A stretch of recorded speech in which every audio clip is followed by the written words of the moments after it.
Stick trick was my masterpiece, really.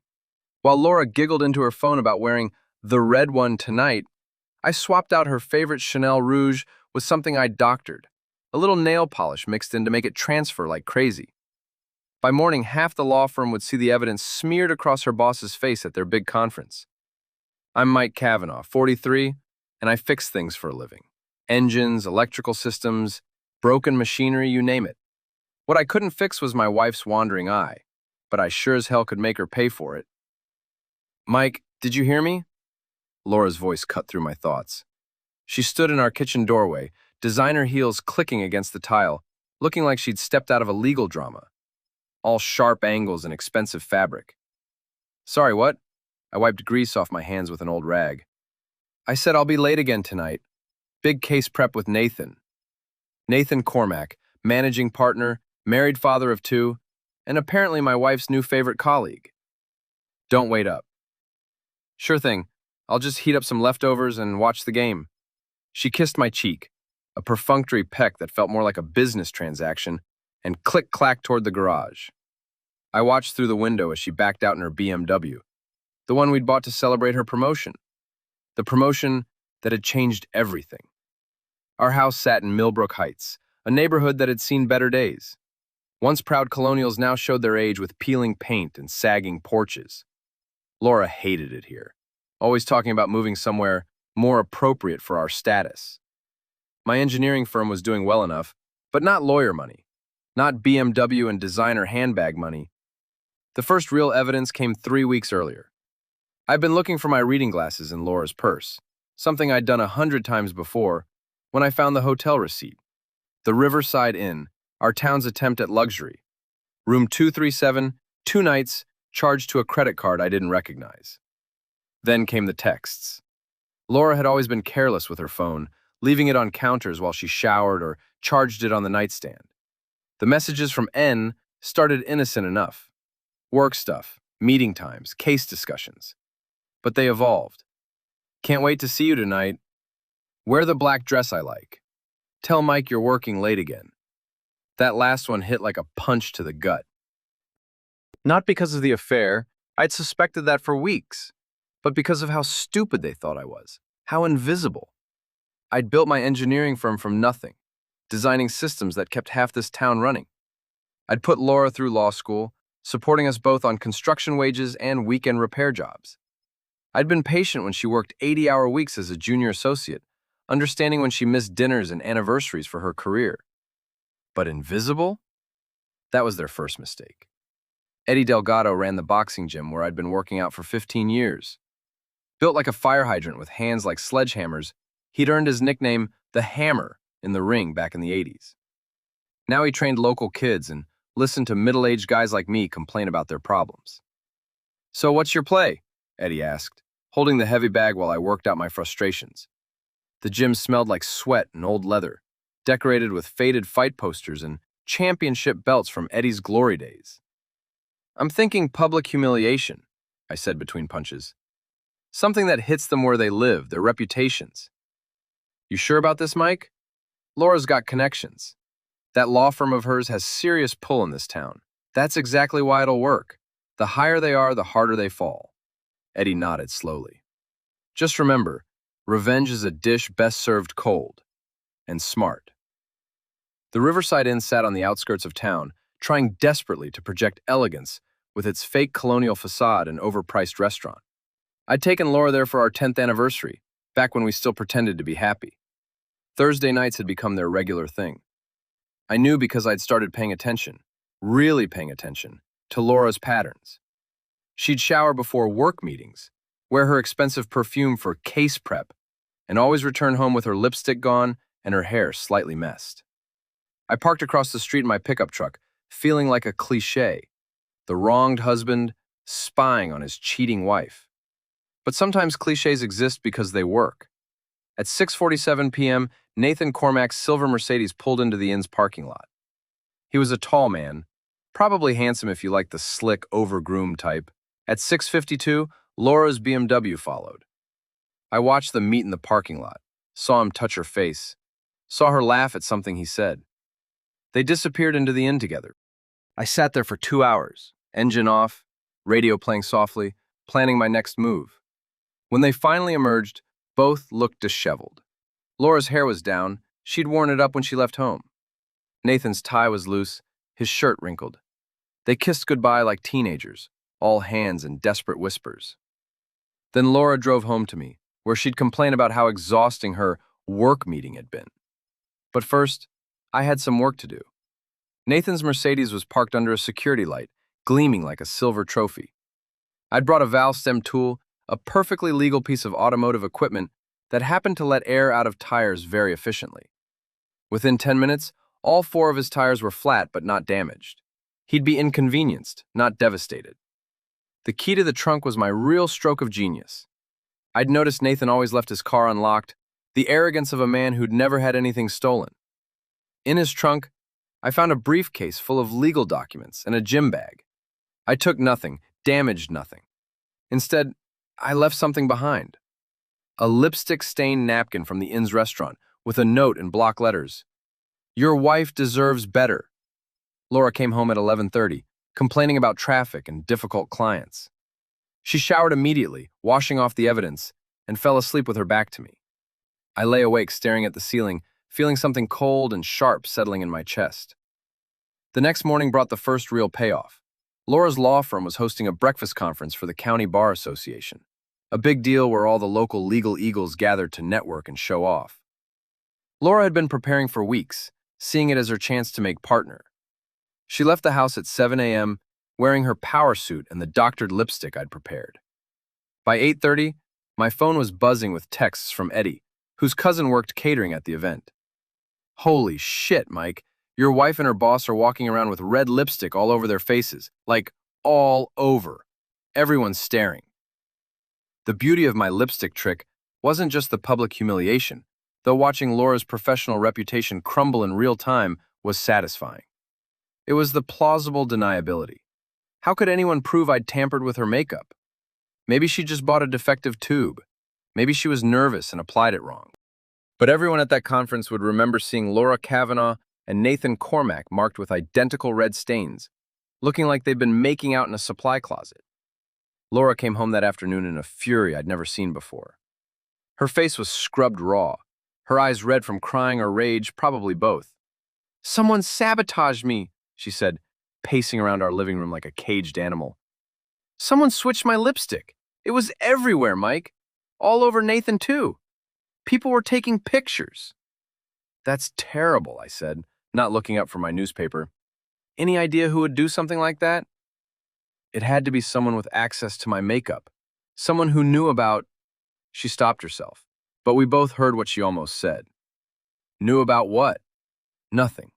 Just someone who wanted to embarrass me." "Well, I hope you figure it out. Want some coffee? I just made a fresh pot."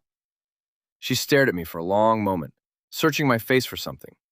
Guilt, maybe, or satisfaction. But I'd had 15 years of marriage to perfect my poker face, and 20 years in business dealing with difficult clients. I gave her nothing. The second phase of my plan required help, and I knew exactly who to call. Ray Morrison had worked with me for 8 years before starting his own computer consulting business. He was the kind of guy who knew how to find information without crossing legal lines, a valuable skill in our small town where everyone's business was interconnected. "I need to know everything about Nathan Cormack," I told him over beers at the Anchor, the dive bar where Millbrook's working class gathered to complain about their problems. Financial stuff, business dealings, anything that might be interesting to his wife. Ray was a thin, nervous man who looked like an accountant, but had the instincts of a private investigator. "This about Laura? This is about justice." "Fair enough. Give me a week." The Anchor was the perfect place for this conversation. Dark, loud, and full of people who minded their own business. Eddie owned the place in addition to the boxing gym, and he made sure certain conversations stayed private. While Ray worked his magic, I focused on the social engineering aspect of my revenge. Millbrook was a small town where reputations mattered, where gossip traveled faster than news, where being seen as dishonest or immoral could destroy a career. I started small. A comment here and there about how hard Laura was working, how dedicated she was to her boss, how much time they spent together. Nothing accusatory, Just observations delivered with the perfect amount of concern. I worry about her, I told Mrs. Patterson at the grocery store. She's been staying so late at the office, I barely see her anymore. That's terrible, Mike. A marriage needs attention to survive. I keep telling her that, but she says Nathan needs her for this big case. They work very closely together. Mrs. Patterson's eyebrows rose slightly. She was the town's unofficial information hub, and I just planted a seed that would grow into a full-blown rumor within days. The beauty of small-town gossip is its organic nature. I didn't have to spread lies or make accusations. I just had to highlight the truth in a way that made people draw their own conclusions. Laura noticed the change first. Conversations that stopped when she entered rooms. Colleagues who seemed less friendly, less willing to include her in social gatherings. She blamed it on professional jealousy, on sexism, on anything except the obvious explanation. People are acting strange, she complained one evening, picking at her dinner. Even Melissa Cormack was cold to me at the charity auction. We used to be friends. Melissa Cormack, Nathan's wife, was a socialite who'd built her identity around being the perfect political spouse. She organized charity events, hosted dinner parties, and maintained the kind of pristine public image that would shatter completely if people knew her husband was cheating. Maybe she's just stressed, I suggested. Being married to a powerful man can't be easy. What's that supposed to mean? Nothing specific, just that men in positions of authority sometimes let it go to their heads. Laura's fork stopped halfway to her mouth. Are you implying something about Nathan? I'm not implying anything. I'm just saying that powerful men sometimes make poor choices. She set down her fork and stared at me. You've been acting weird lately, Mike. Distant. Are you having some kind of midlife crisis? Maybe I'm just tired of being taken for granted. What's that supposed to mean? It means I'm tired of heating up leftovers while you work late with your boss. I'm tired of sleeping alone while you shower off your exhausting day. I'm tired of being treated like I'm invisible. The words hung in the air between us, loaded with implications neither of us wanted to address directly. Laura's face went pale, then flushed red. If you have something to say, Mike, just say it. I just did. She left the table without finishing her dinner, and I heard her on the phone upstairs, voice low and urgent. Probably calling Nathan, probably planning their next move. They still thought they were smarter than me, still thought I was just a simple mechanic who wouldn't fight back. Ray delivered his report the following Tuesday, sliding a manila envelope across the table at the anchor like we were in a spy movie. Nathan Cormack is dirty, he said without preamble. Not criminal dirty, but ethically questionable. He's been steering clients to his brother's real estate company, taking kickbacks that he reports as consulting fees. Legal but sleazy. What else? His marriage is already on thin ice. Melissa filed for divorce 2 years ago, then withdrew the papers. Probably got a settlement to stay quiet. She's been seeing a therapist and a lawyer regularly. And Laura? She's been using the firm's expense account for personal stuff. Dinners, hotel rooms, shopping. Again, not technically illegal since she has signatory authority, but definitely against firm policy. I studied the documents Ray had compiled. Financial records, public filings, social media posts. A complete picture of two people who thought they were untouchable. There's more, Ray continued. Nathan's been having affairs for years. Your wife isn't his first, and she probably won't be his last. He's got a pattern of targeting junior associates, promising them advancement in exchange for personal favors. That hit differently than I'd expected. I thought Laura was special, that their affair meant something. Learning she was just another notch on Nathan's belt made everything worse and better simultaneously. Worse because my wife had thrown away our marriage for a man who didn't even care about her. Better because it gave me more ammunition for what came next.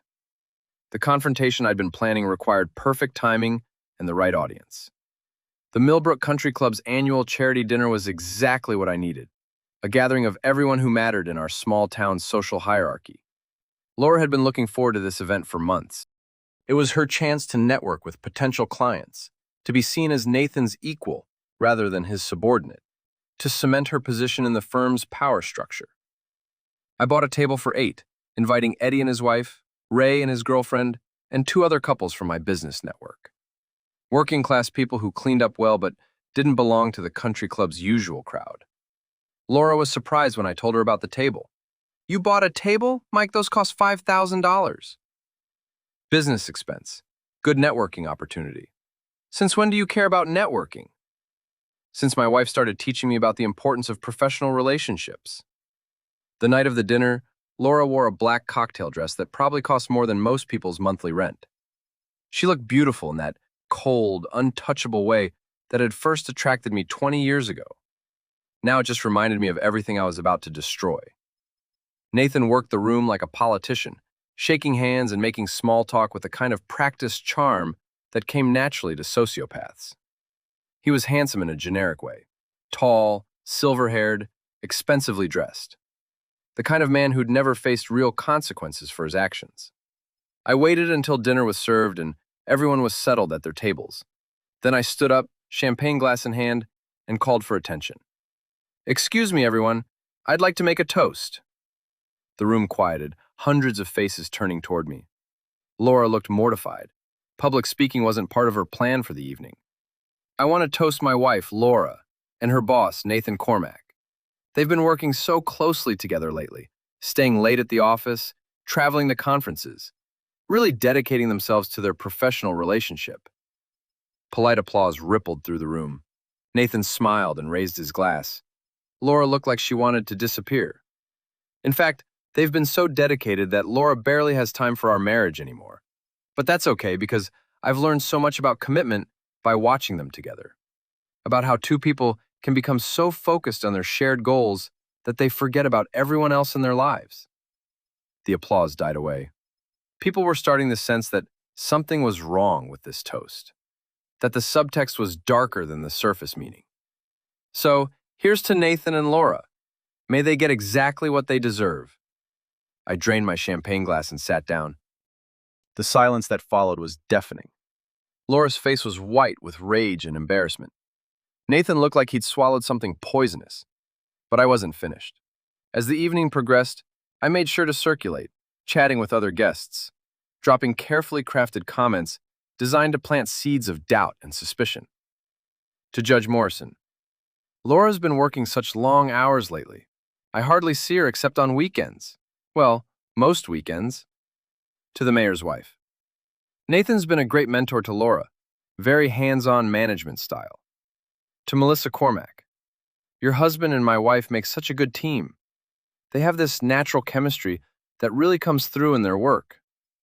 Each comment was perfectly innocent on its surface, but loaded with implication. By the end of the evening, I'd managed to plant the seeds of scandal in every important conversation. Laura didn't speak to me during the drive home. She sat in the passenger seat of my truck. She'd had too much wine to drive her BMW, radiating fury like heat from a furnace. "What the hell was that?" she finally exploded as we pulled into our driveway. "What was what?" "That speech, that toast. You humiliated me in front of everyone. I complimented your work ethic. I praised your dedication to your boss. You made it sound like we were..." "Like you were what, Laura?" She stared at me, trapped between her desire to defend herself and her inability to admit what she'd been doing. "You're losing your mind, Mike. This paranoid jealousy is destroying you." "Is it paranoia if it's true?" "Nothing is true. Nathan is my boss. We work together, that's all." "Then why do you shower before your work meetings? Why do you wear your expensive perfume to review case files? Why do you come home with your lipstick gone and your hair messed up?" Each question hit like a physical blow. Laura's face cycled through emotions: surprise, fear, anger, calculation. "I don't know what you think you know," she said finally, "but you're wrong. And if you keep spreading these insinuations, you're going to destroy both our careers. Maybe some careers deserve to be destroyed." She slammed the car door so hard I thought the window might break, then stormed into the house. I sat in the truck for a few more minutes, listening to the engine cool and thinking about what came next. The third phase of my plan required patience and precision. I'd planted the seeds of doubt, created social pressure, and made it clear that I knew more than I was saying. Now I needed to let the situation develop naturally, while preparing for the final confrontation. Laura became increasingly paranoid over the following weeks. She changed her phone password, started taking calls in private, and began working from home more often. She was trying to limit her exposure to gossip while maintaining her relationship with Nathan. But small towns don't forget scandals easily. The charity dinner toast had become the subject of endless speculation. People were watching Laura and Nathan more closely, looking for signs that confirmed or denied the implications I'd made. The pressure was getting to both of them. Nathan started avoiding public events where he might be seen with Laura. Laura became defensive and snappish with colleagues who asked innocent questions about her work schedule. Meanwhile, I continued my slow-burn campaign of social engineering. A comment here, a knowing look there, always staying just inside the bounds of plausible deniability. The break I'd been waiting for came from an unexpected source. Janelle Morrison, Laura's best friend and the firm's HR director, called me at work on a Thursday afternoon. "Mike, we need to talk," she said without preamble. "About what?" "About what you're doing to Laura and Nathan." "I'm not doing anything to anyone." "Don't play dumb. I know you've been spreading rumors, making insinuations. It needs to stop. I think we should have this conversation in person. How about the Anchor tonight, 7 o'clock? There was a pause. "Fine, but Mike, this ends tonight." Janelle Morrison was a sharp-featured woman in her early 40s who'd climbed the law firm hierarchy through a combination of competence and political savvy. She'd been Laura's friend since law school, the kind of ally who knew where all the bodies were buried. She was waiting for me at the Anchor, sitting in a corner booth with a glass of white wine and an expression that could have cut steel. "You look good, Janelle. How's the family?" "Cut the small talk, Mike. We both know why we're here." "Actually, I'm not sure I do. You called me, remember?" She leaned forward, lowering her voice. "You're trying to destroy Laura's career because you can't handle the fact that she's successful. It's pathetic." "Is that what she told you? That this is about her success?" "Isn't it?" "No, Janelle. This is about honesty. About respect. About the fact that my wife has been lying to me for months while she fucks her boss." The words hung in the air between us. Janelle's face didn't change, but something shifted behind her eyes. "You don't know what you're talking about. I know about the hotel rooms. I know about the expense account charges. I know about the late-night phone calls and the suspicious text messages. I know about the lipstick trick at the Bar Association conference." "The lipstick trick? You didn't hear about that?" Laura and Nathan showed up to the biggest professional gathering of the year with red lipstick smeared all over their faces, like they'd been making out in a closet. Janelle's poker face slipped for just a moment, revealing something that looked like satisfaction. It was a strange reaction, not the shock or denial I'd expected from Laura's loyal friend. "Even if what you're saying is true," she said carefully, "destroying Laura won't bring her back to you." "I'm not trying to bring her back. I'm trying to make sure she faces consequences for her choices." "And Nathan? What about his consequences? What about them? He's the one with power in this situation. He's the one who could have said no, who should have maintained professional boundaries. But you're focused on destroying Laura while he gets to walk away clean." There was something in her voice, a bitterness that suggested personal experience with Nathan's behavior. "You sound like you know him pretty well." "I know his type." "His type?" "Men who use their position to manipulate younger women. Men who make promises they don't intend to keep. Men who think they're untouchable because of their status." The pieces clicked together in my mind. Janelle wasn't just defending Laura. She was fighting a proxy war against Nathan, using my marriage as the battlefield. "He did it to you too, didn't he?" Her face went pale, then flushed red. "I don't know what you're talking about." "Nathan. He made you the same promises he made Laura. Career advancement, partnership track, special treatment. How long did it last before he moved on to the next junior associate?" "You're fishing." Am I? Or am I recognizing the look of someone who got used and discarded by the same man who's using my wife? Janelle stared into her wine glass, her composure cracking. 3 years ago, it lasted 6 months. He said he was going to leave Melissa, that we had a future together. Then Laura got promoted and suddenly he didn't have time for me anymore. And you've been watching him do the same thing to her? I tried to warn her. She wouldn't listen. Said I was jealous, that what they had was different. So you decided to let her learn the hard way. I decided to let her make her own mistakes. We sat in silence for a moment. Two people who'd been betrayed by the same man in different ways. What do you want from me, Janelle? I want you to be smart about this. If you're going to take Nathan down, do it right. Don't just destroy Laura and let him walk away clean. What are you suggesting? I'm suggesting that maybe we have common interests. Maybe there's a way to make sure everyone gets what they deserve. You want to help me? I want to help Justice. There's a difference. She reached into her purse and pulled out a manila envelope. Nathan's been embezzling from the client trust account. Small amounts, spread over 2 years. He covers it by settling cases quickly and keeping the difference. That's illegal. Very illegal. Disbarment, criminal charges, prison time, illegal. Why are you giving me this? Because Laura's going to be implicated if this comes out the wrong way. She's been signing off on the settlements, authorizing the payments. If Nathan goes down, he'll try to take her with him. Unless she cooperates with the investigation. Unless she provides evidence against him in exchange for immunity. I studied the documents in the envelope. Financial records, settlement agreements, bank statements, enough evidence to destroy Nathan's career and possibly send him to prison. What do you get out of this? I get to watch Nathan Cormack face real consequences for once in his entitled life. And maybe Laura learns something about choosing better mentors. And what do I get? You get your wife back, humbled, grateful, and very aware of how close she came to losing everything. It was tempting. The evidence in the envelope would solve all my problems and give me the ultimate revenge against Nathan. But something about Janelle's offer felt wrong. Too neat, too convenient. I need to think about this. Don't think too long. The State Bar Association is already asking questions about the firm's trust account practices. This is going to come out one way or another. She stood up, leaving the envelope on the table. Call me when you decide.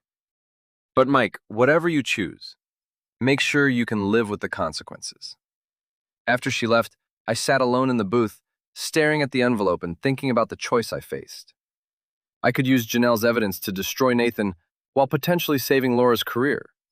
Or I could stick to my original plan and let them both face the consequences of their choices. The problem was trust. Janelle had her own agenda, her own reasons for wanting Nathan destroyed. If I used her evidence, I'd be playing her game instead of my own. I decided to stick with my original plan, but with a new wrinkle. Instead of just exposing the affair, I'd expose everything: the embezzlement, the pattern of sexual harassment, the abuse of power. Let all the cards fall where they would. But first, I needed to set the stage for the final confrontation. The Millbrook Mill Complex had been abandoned for 15 years, a victim of globalization and changing economics. The red brick buildings stood empty on the outskirts of town, slowly being reclaimed by nature. It was the perfect setting for what I had planned: isolated, atmospheric, and loaded with symbolism about the death of old ways. I'd been preparing the space for weeks, setting up cameras, testing acoustics, making sure everything would work perfectly when the moment came. I wanted this confrontation recorded, documented, preserved for posterity. The invitation I sent was simple and direct. Meet me at the old mill complex tonight at 9 p.m. Building 3, second floor conference room. Come alone.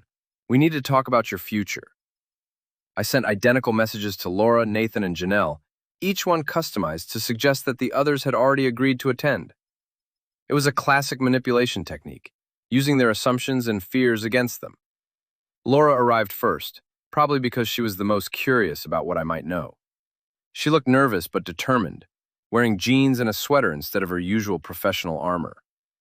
Mike, what is this about? Why did you want to meet here? We're waiting for the others. What others? Nathan arrived 5 minutes later looking annoyed and suspicious. He dressed down for the occasion, khakis and a polo shirt, but still managed to project an air of entitled authority. What's this about, Mike? I don't have time for games. You'll have time for this. Janelle was the last to arrive, and her presence seemed to surprise both Laura and Nathan. The three of them exchanged glances, trying to figure out what was happening. Now that we're all here, I said, we can get started. The conference room I'd chosen was on the second floor of the main building, with large windows that overlooked the mill pond. I'd set up folding chairs in a circle, like a therapy session or an intervention. "Sit down," I said, "all of you." "Mike, what is this?" Laura demanded. "Some kind of ambush?" "This is a conversation, a long overdue conversation about honesty, consequences, and the price of betrayal." Nathan stood up. "I don't have to listen to this. I'm leaving." "Sit down, Nathan, unless you want me to start talking about the client trust account irregularities." He froze, his face going pale. "What are you talking about?"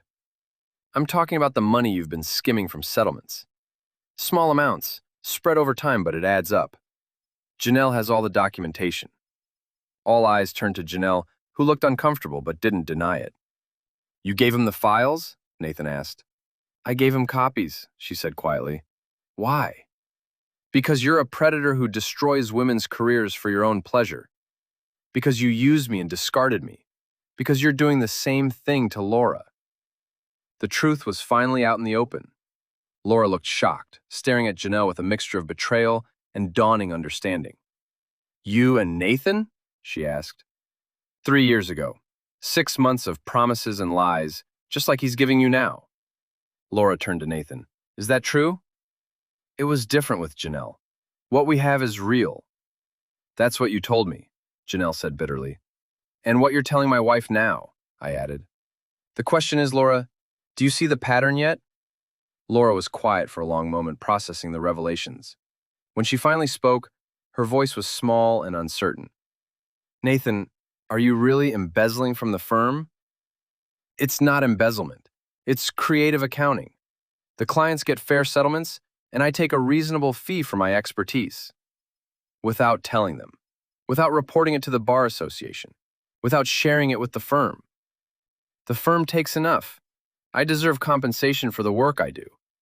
And Laura deserves to go to prison with you when this comes out?" That got his attention. Nathan's face hardened, and I saw the real man underneath the charm and polish. Cold, calculating, ruthlessly selfish. "Laura won't go to prison. She'll cooperate with the investigation, provide evidence against me, and probably get a slap on the wrist." "You've already planned her betrayal," I said. "Just like you planned Janelle's." "I don't plan betrayals. I plan survival. Laura's smart enough to understand that."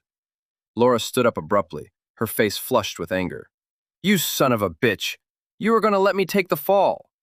I was going to protect you the best way I could. By throwing me under the bus. By making sure you had options when everything fell apart."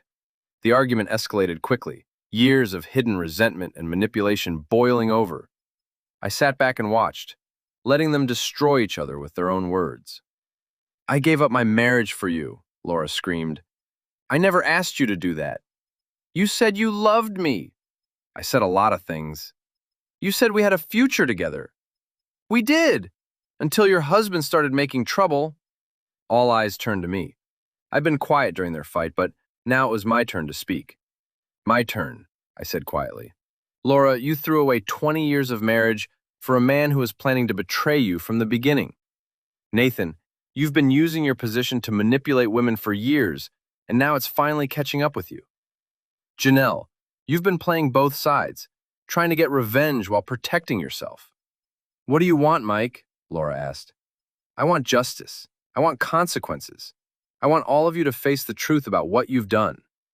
I pulled out a small device, a digital recorder that had been running since they'd arrived. "Everything you've said tonight has been recorded.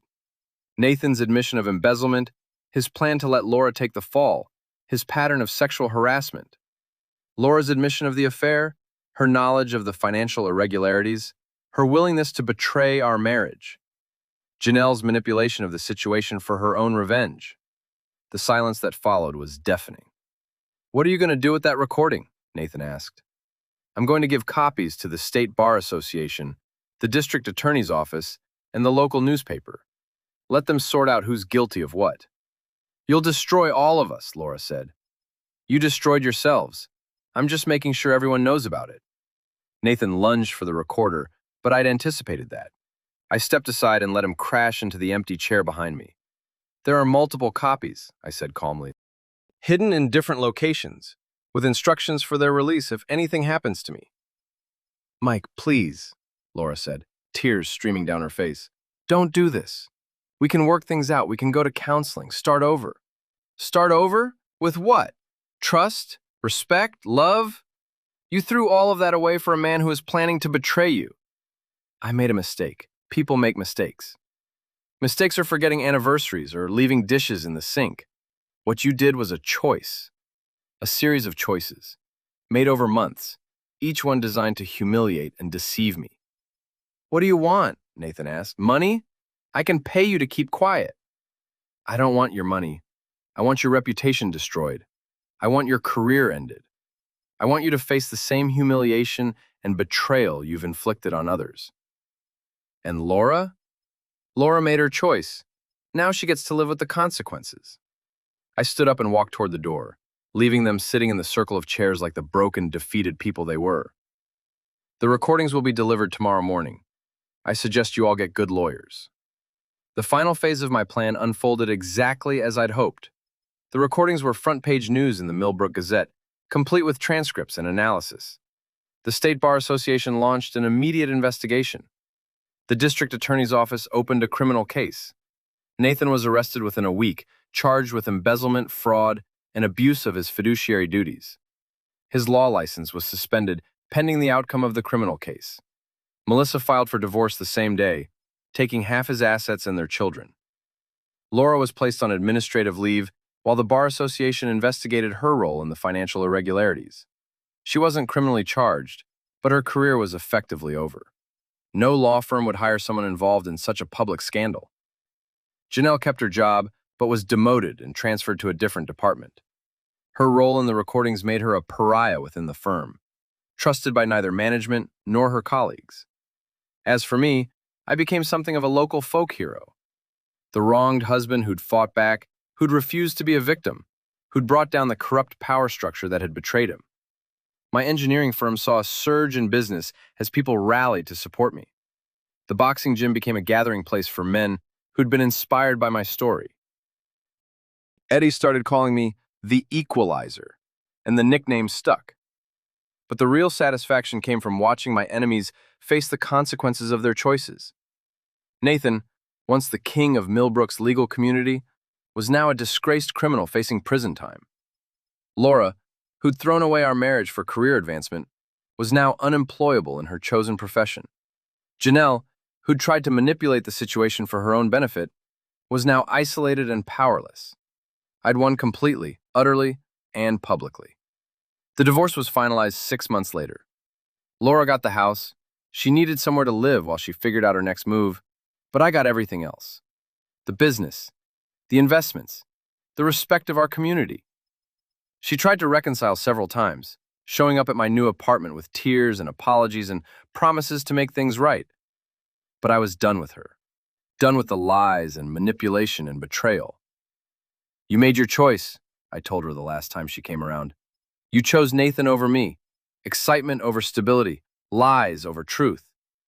Now you get to live with that choice. I was confused. He manipulated me. He gave you what you wanted, excitement, status, the feeling of being special. I just gave you stability and loyalty and love. Apparently that wasn't enough. It was enough. I was just, I don't know, stupid. Yes, you were, but that doesn't change anything. She left crying and I never saw her again. Nathan got 18 months in minimum security prison and 5 years probation. He was disbarred permanently and ordered to pay restitution to the clients he'd defrauded. His wife took everything else in the divorce, leaving him broke and homeless when he got out. I heard through the grapevine that he was working as a paralegal in another state, using his legal knowledge in the only way left to him. A fitting end for a man who thought he was above the law. Laura moved away after the divorce was final, probably to start over somewhere that didn't know her story. I didn't care where she went or what she did. She was no longer my problem.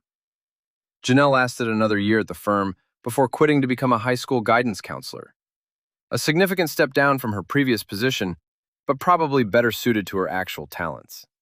As for me, I rebuilt my life exactly the way I wanted it. My business thrived, my reputation was solid, and my future was my own. I'd learned that sometimes the best revenge isn't getting even. It's winning so completely that your enemies can never recover. I'd gone from being the invisible husband, taken for granted and easily deceived, to being the man who'd brought down the most powerful lawyer in town. From victim to victor, from fool to hero. And every morning when I woke up in my new apartment, looked out at the sunrise over Millbrook, and thought about the day ahead, I smiled. Because I'd proven that even the underdog can bite back, hard enough to draw blood. The lipstick trick had been just the beginning. Everything that followed was the natural consequence of their own choices, their own arrogance, their own assumption that I was too weak to fight back. They'd learned differently, the hard way. And I'd learned that sometimes the best revenge is simply letting people destroy themselves, then making sure everyone knows about it. Justice served. Game over. I won.